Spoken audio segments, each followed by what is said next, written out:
How many of you are like, oh my God, I'm in so many different things?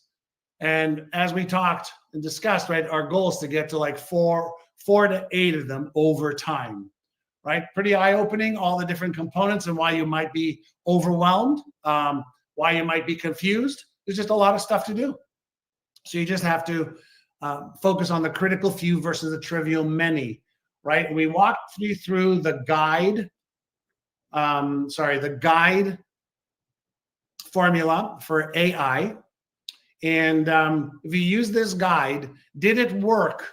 Did it work when you were working on your vision, your goals, and your why? And did you follow the other prompts for, for goals and for why?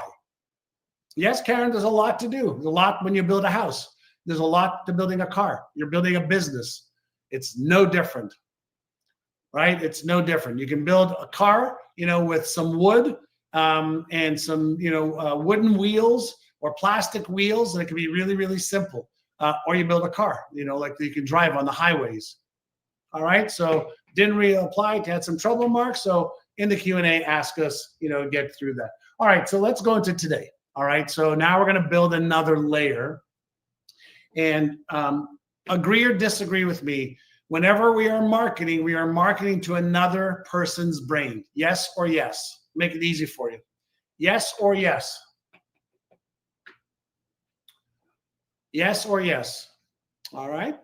What we want to focus on today is creating our avatar, at least one. Then you can use the same process for creating a second or third one. But let's get one right before we get 10 right. We're going to connect deeply with what they really want. I'll show you that. We'll focus on the triggers of why they buy. And then we'll do our Q&A session. And I know Carolyn asked you earlier how you enjoyed the Q&A session. And I saw your comments, so I'm glad that it was beneficial.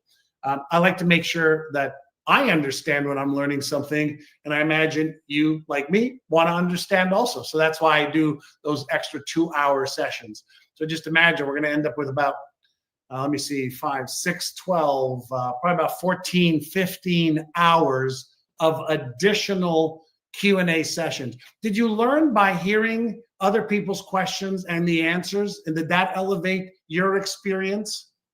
A lot of times people think, well, will I get to ask my question? I said, well, maybe. And we usually get through all of them like we did yesterday. But we learn so much by other people's questions and the answers. All right, so let's start over here, which is right the same type of image I showed you, okay, yesterday when I was talking to somebody on this.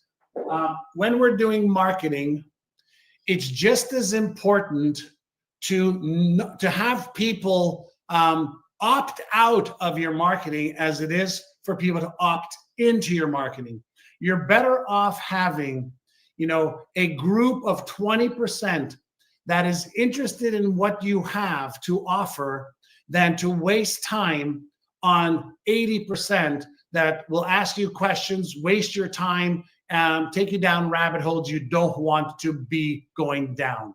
So our goal in marketing is to qualify people out.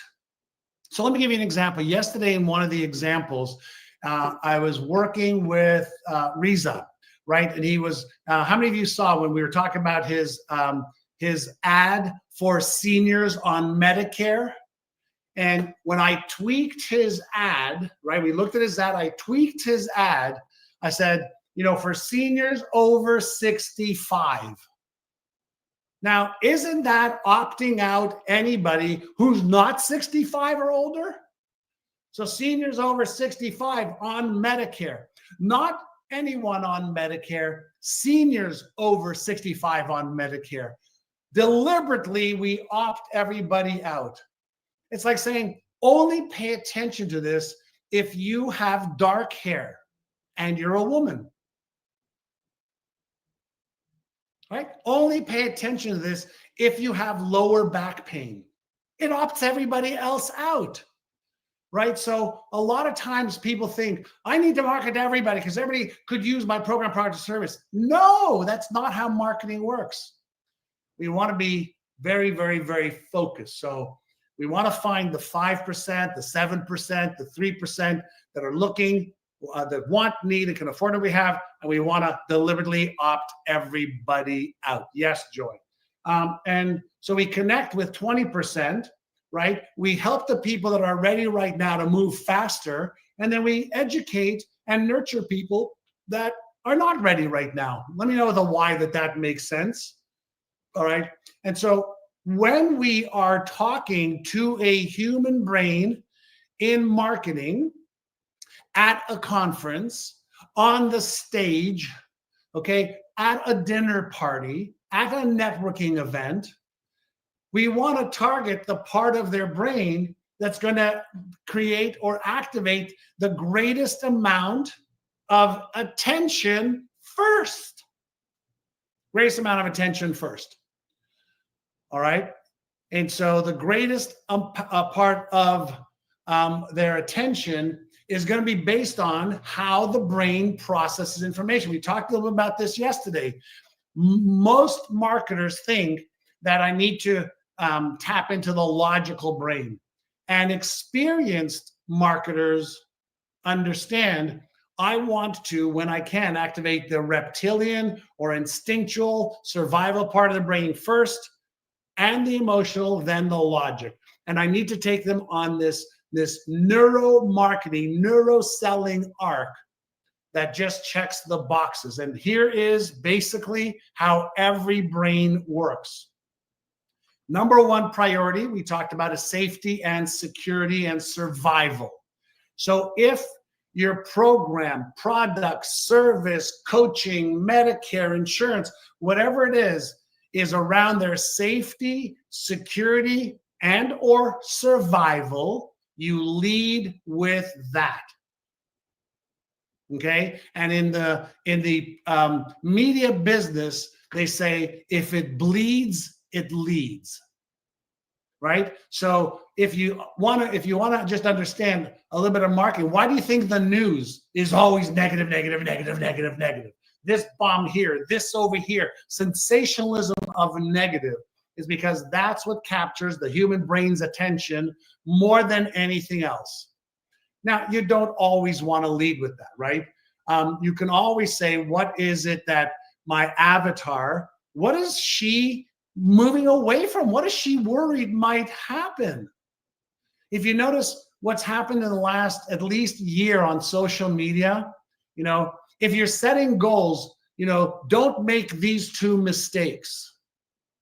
If you're going to start a breathing exercise, these are the three critical things people do wrong. So have any of you noticed, how, hey, if you're going to market on social media, don't make this big mistake? It's not if you're going to do it on social media, here's three things you're going to do to get more attention. No. Don't make this mistake. We do more to avoid mistakes, pain, discomfort, loss than we do to gain pleasure. That's just because the information is processed, okay, at the instinctual and emotional brain first, then we lead forward. Does that make sense? So avoidance of pain or discomfort. Our brain is looking to conserve energy, so it's taking the path of least resistance most of the time. Your brain is using up 25 to 30% of all your calories, and so it's an energy miser. And then it wants to move towards pleasure or gain for things that feel good. Okay, so just from an energy perspective, we want to understand as much as we can about our prospects' brains. And then, if you look behind me, right? If you look behind me, like, what do you see? What do you see if you look behind me, right? You see Frankie's monster there, right? And you see Einstein's over here. These are the Stein cousins, Frankie and Einie. Why? Because we have these two parts of the brain, part of the prefrontal cortex, okay, that is always on, and we're switching back and forth, all right, between one and the other. All right, so everybody has that left prefrontal cortex, Einstein, right prefrontal cortex, Frankenstein, and these are the Stein cousins. And when you know how to activate one, deactivate the other one, or activate one and then reactivate the other one, you are going to be much more in control of your marketing. So, Frankie, let's talk about Frankie. There's a part of our brain, think about it. Let me give you a visual. I want you to imagine that you're in one of the new cars, and the new cars maybe are self-driving new cars. Now, you may not feel safe in them right now, but let me just share with you the example. What do all self-driving cars have that most of the older cars do not have? Don't they have sensors all around them, radars, right, that are grabbing the information in the environment, left, right, and front and back, feeding it to a computer, and based on the input, is it a human? Is it a car? Is it a bird? Is it a train? Is it a side? What is in front, around, right? It's an early warning detection mechanism, right? It's a detection mechanism, but the main purpose of it is as an early warning detection mechanism so that the car's logical brain can make decisions rapidly. Well, what if your Frankenstein brain is not your enemy? Fear is not your enemy. Fear is your ally. You're Frankie's monster. What if you fail? What if she does that to you? What if negative, negative, negative, negative? What if you lose? What if you're embarrassed? What if you're ashamed? What if you're ridiculed? What if you're judged? What if this situation? What if this purchase? What if that person, okay, tries to harm you? This part of your brain is always on. Now, how many of you have had children, or not had children, but have children? I want you to remember maybe when your children were babies and they may be sleeping in the room near you, next to you, or in another room. And the baby starts to cry. You're asleep. Isn't the baby crying producing a sound wave that enters the ear canals, and then your brain is always on? Doesn't that activate your attention unit? Oh, baby's crying, you get up and you take care of the baby. Anybody remember those days? Okay, if you've had babies. Well, that's not necessarily the Frankie's monster, but that's part of that relay station as a detection mechanism. So whenever we have a pain that somebody's in, or a fear or a frustration or something they're irritated about, and we can lead with that, we're going to capture attention. That's right, Janet.